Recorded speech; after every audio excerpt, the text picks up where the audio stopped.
At exactly 1612 local time, on a hot afternoon in the Pokrovsk region, a Ukrainian Leopard 2 eased forward between shattered apartment blocks, its 1,500 horsepower engine pushing 60 tons of Western steel through streets that had become a hunting ground.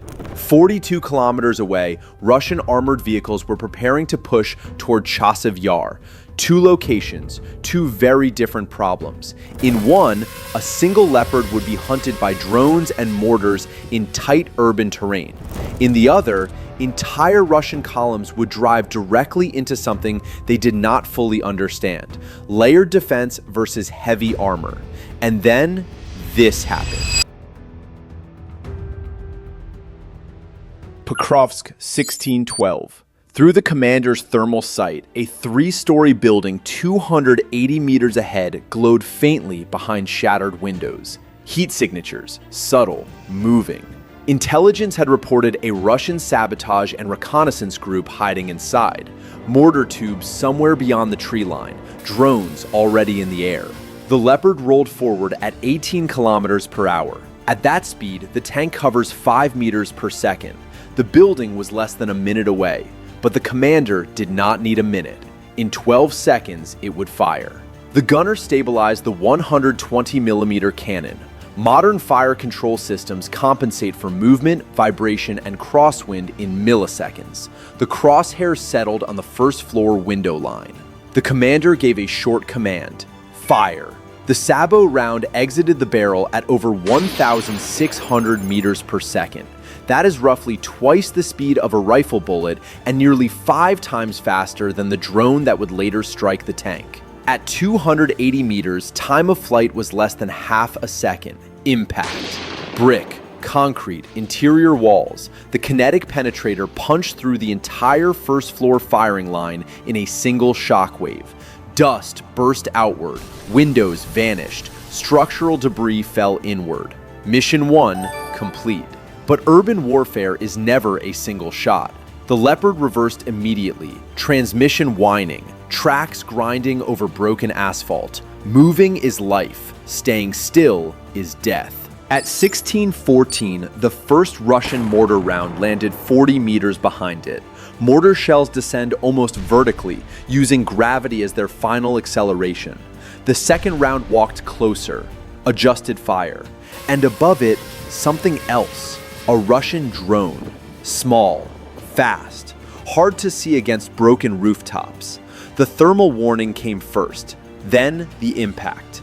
At 16:15 and 22 seconds, the drone struck the rear deck.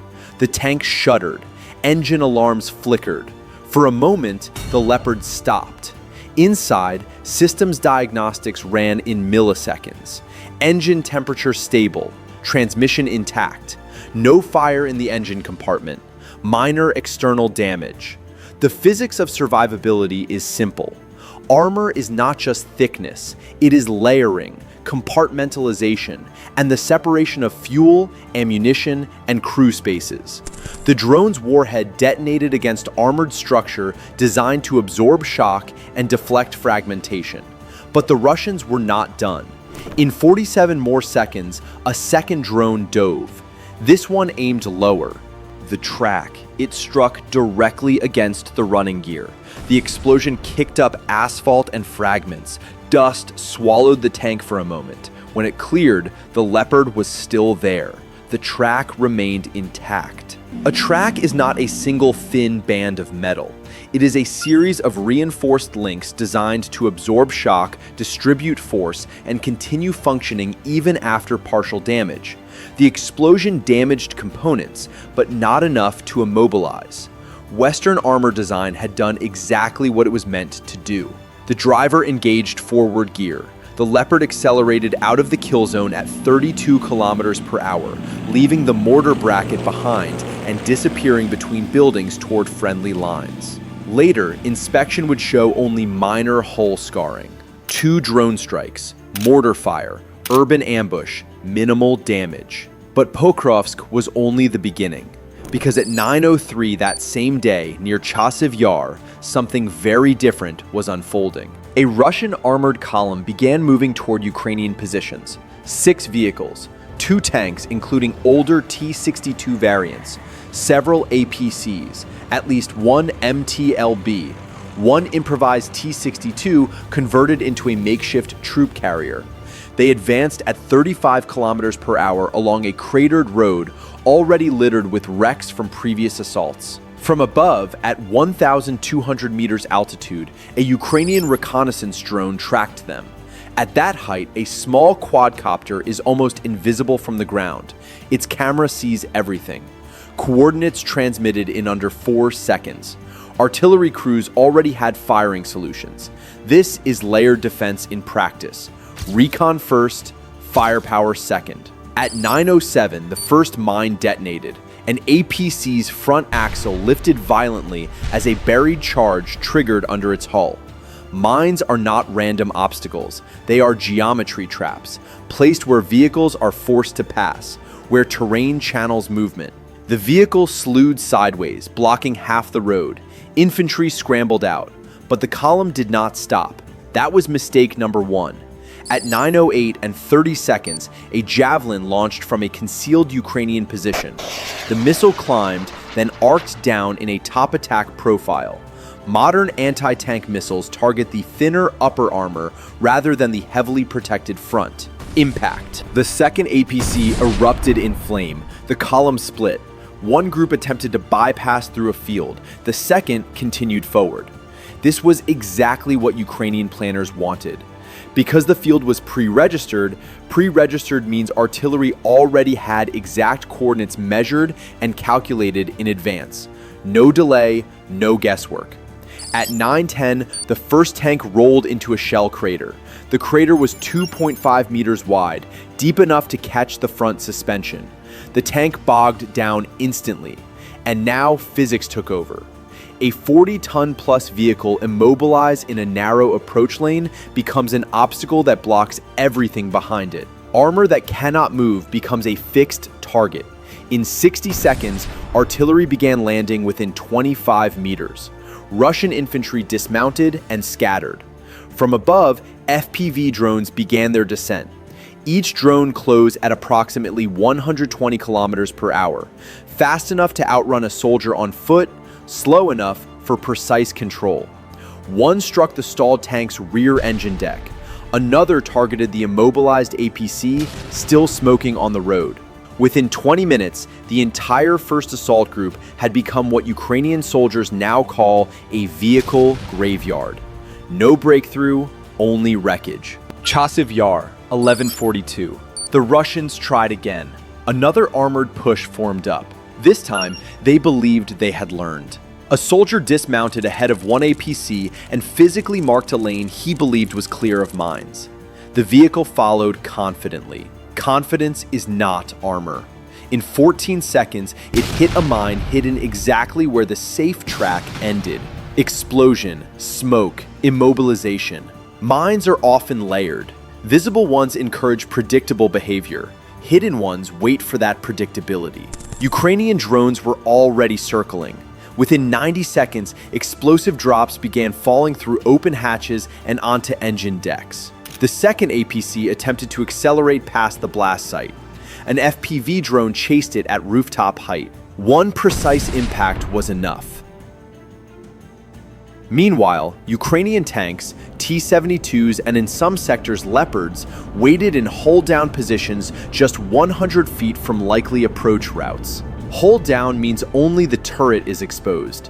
The thickest frontal armor faces the enemy while the vulnerable hull remains hidden. At one point, a Russian vehicle pushed so close that engagement distance dropped below 30 meters, point blank. At that range, even minimal aiming error becomes irrelevant. The Ukrainian gunner did not miss. The round penetrated and ended the threat instantly. Layered defense. Mines slow them. Drones mark them. Artillery weakens them. Tanks finish them. The entire engagement cycle from first contact to total destruction often lasted between 20 and 60 minutes. Momentum collapsed. And once momentum is gone, armor alone cannot restore it. Back in Pokrovsk, the Leopard 2 returned to action the following day. Russian sabotage groups attempted to use residential structures as cover. The Leopard moved deliberately, using corners as shields.